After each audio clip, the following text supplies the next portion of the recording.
अस्सलाम वालेकुम जी। आज हम बात करने वाले हैं कार्पल टर्नर सिंड्रोम के बारे में। हम इस वीडियो में कार्पल टर्नर सिंड्रोम के कॉजेज, सिम्टम्स और उसका ट्रीटमेंट क्या हम दे सकते हैं, हम सब कुछ डिस्कस करेंगे। सबसे पहले तो हमें ये पता होना चाहिए कि कार्पल टर्नर सिंड्रोम है क्या और किस वजह से हो सकता है। ठीक है, इसके कॉज क्या है, ठीक है, कौन सी ऐसी नर्व है हमारे हैंड की जो कंप्रेस होने की वजह से हमें कार्पल टर्नर सिंड्रोम हो जाता है। तो हमारे हैंड की मीडियन नर्व हमें सप्लाई होती है जिसके कंप्रेस होने की वजह से हमें कार्पल टर्नर सिंड्रोम हो जाता है। ठीक है, अब हमें ये पता होना चाहिए कि हमारे पामर साइड और हमारे हैंड की डोर्सल साइड पे किस एरिया में हमारे हमें जो है मीडियन ऑफ सप्लाई होती है, क्योंकि जब तक हमें ये नहीं पता होगा कि कहाँ पे सप्लाई हो रही है तो हम अपने पेशेंट को डायग्नोज नहीं कर सकते। ठीक है, हमारी पामर साइड है, ये हमारी डोर्सल साइड है। ठीक है, पामर साइड पे हमारे थंब की हाफ एरिया, ठीक है, हमारे रिंग फिंगर का बिल्कुल हाफ एरिया और ये दोनों फिंगर, ये इतना पोर्शन मिलाकर हमें मीडियन नर्व सप्लाई होती है हमारी पामर साइड पे। ठीक है, इसी तरीके से हम डोर्सल साइड पे देखेंगे।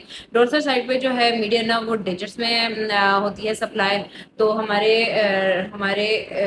थंब के, ठीक है, हाफ डिजिट्स में, ठीक है, इन दोनों के कंप्लीट डिजिट में और इसके रिंग फिंगर के भी हाफ डिजिट में। ठीक है, इतने एरिया में हमारे डोर्सल साइड पे मीडियन नर्व जो है सप्लाई होती है। ठीक है, अब हमें पता चल गया कि हमारी मीडियन नर्व कहाँ कहाँ सप्लाई होती है।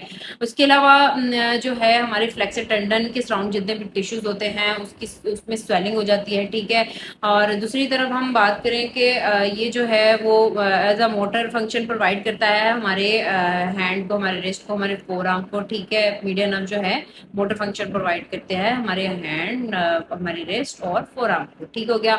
उसके अलावा जो है अगर हम इसका ट्रीटमेंट बहुत टाइम तक मतलब हम इसका ट्रीटमेंट ना स्टार्ट करें तो हमारी हैंड की डिसफंक्शनल मूवमेंट हो जाती है। ठीक है, हमारी सेंसेशन जो है वो बिल्कुल लॉस हो जाती है, हमारी हैंड, रिस्ट, फोरआर्म वगैरह में बिल्कुल सेंसेशन नहीं रहती, मूवमेंट नहीं रहती। ठीक है, अब दूसरी तरफ बात करें कि हम इसकी मेन चीज़ जो है इसमें टिंगलिंग होती है। ठीक है, आपकी जो है वो नमनेस हो जाती है, टिंगलिंग हो जाती है, क्योंकि मीडियन ऑफ डैमेज हुई कंप्रेस होती है तो आपको टिंगलिंग, पेन और नमनेस फील होना स्टार्ट हो जाती है। सबसे पहले पेशेंट बताता है आपको कि उसको नमनेस है, टिंगलिंग है, पेन है उसके हैंड, फोरआर्म और रिस्ट वगैरह में। ठीक है, तो जब पेशेंट आपके पास आता है तो वो अपने सिम्टम्स में यही चीज बताता है कि उसको नमनेस है, उसको टिंगलिंग है, ठीक है, उसको पेन है उसके हैंड, रिस्ट, इस तरीके से फोरआर्म वगैरह में यही इसके सिम्टम्स हैं कि टिंगलिंग पेन होते हैं, नमनेस होती है और पेन होता है आपके हैंड, रिस्ट और फोरआर्म में। ठीक हो गया। कॉजेज की हम बात करें तो उसका सबसे मेन जो कॉज है वो यही है कि आपकी मीडियन नर्व जो है वो कंप्रेस हो जाती है। उसके अलावा प्रेगनेंसी में भी मीडियन नर्व और कार्पल टनल सिंड्रोम हो जाता है। उसके अलावा डायबिटिक जो पेशेंट होते हैं उनमें भी ये कार्पल टनल सिंड्रोम हो जाता है। ठीक हो गया, क्योंकि डायबिटिक जो है उनमें वैसी सेंसेशन बहुत ज्यादा लॉस हो जाती है जिसकी वजह से कार्पल टनल सिंड्रोम भी हो सकता है। अब हम ट्रीटमेंट की बात कर लेंगे। कार्पल टनल सिंड्रोम के पेशेंट को हम क्या ट्रीटमेंट दे सकते हैं। तो ट्रीटमेंट में सबसे पहले यही बात है कि आप उसको, पेशेंट को जो है ब्रेसेस वगैरह पहना सकते हैं रिस्ट पर। उसके अलावा उसको एंसर्स वगैरह दे सकते हैं जिसको उसको रिलीफ मिलेगा। स्टेरॉयडल इंजेक्शन भी लगवा सकते हैं ताकि पेशेंट को जो है वो रिलीफ मिले। और इसके अलावा फिजिकल थेरेपी है जो आप करा सकते हैं। फिजिकल थेरेपी में आप अल्ट्रासाउंड भी पेशेंट को कर सकते हैं। ठीक है, और इसके अलावा कुछ एक्सरसाइजेज और स्ट्रेचेज हैं जो आप पेशेंट को करवा सकते हैं। स्ट्रेचेज और एक्सरसाइजेज अभी मैं आपको परफॉर्म करके दिखाऊंगी।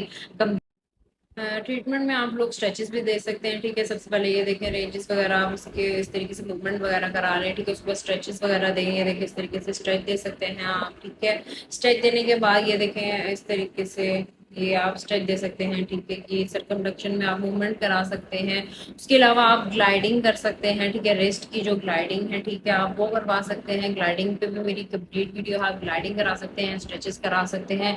ये सब कराने से पेशेंट को काफ़ी रिलीफ मिलता है। मुझे उम्मीद है कि आप लोगों को मेरी ये वीडियो अच्छी लगी होगी। अल्लाह हाफिज़।